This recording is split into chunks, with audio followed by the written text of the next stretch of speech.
up? Gusto ko lang ipakita dito sa video na to. Una ko siya nakita, ito na ata yung pinaka the best so far sa lahat na nakita kong mga coffee racer na setup. This is the Yamaha Virago 535 V-twin engine.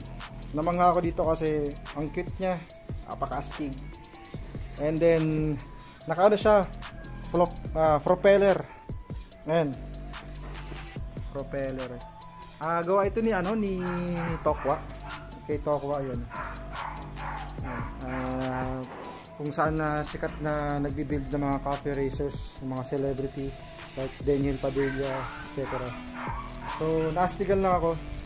Sayang lang hindi natin ma-sound check today kasi lowbat yung battery kasi nakastock lang dito sa bahay daw. So, ganda. Ang ganda niya sa personal. LED. Naka-LED na siya. Ganda nito, sobra.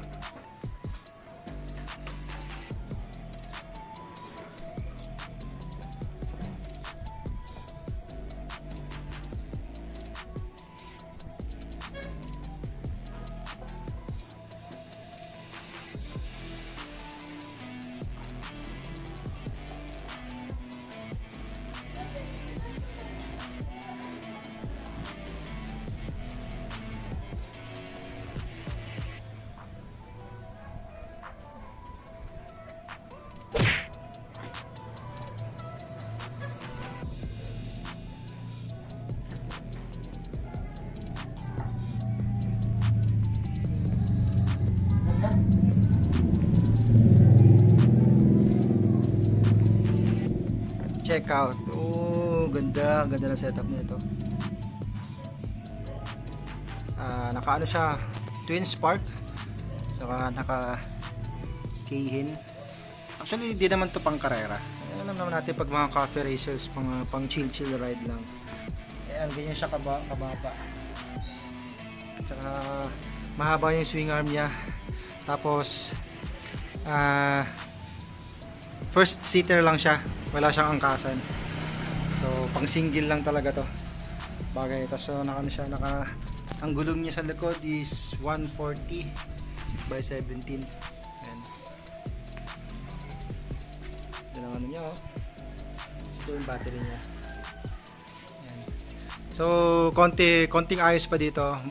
Actually, tatapusin pa to eh. Ito yung kanyang brake light. Tatapusin pa to eh. So, pwede ito pang motor show. Panalo boy.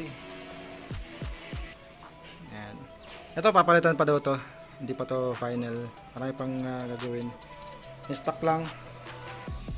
Sabi nung may-ari. So tatapusin daw to para yung mga finish pa. So ito yung naging problema. Medyo lang yung So ano pa siya? Going for finishing. Sayang lang hindi natin ma sound check kung anong tunog ng Virago Yamaha. Ganda, no? So shoutout sa mga naka-coffee racers dyan.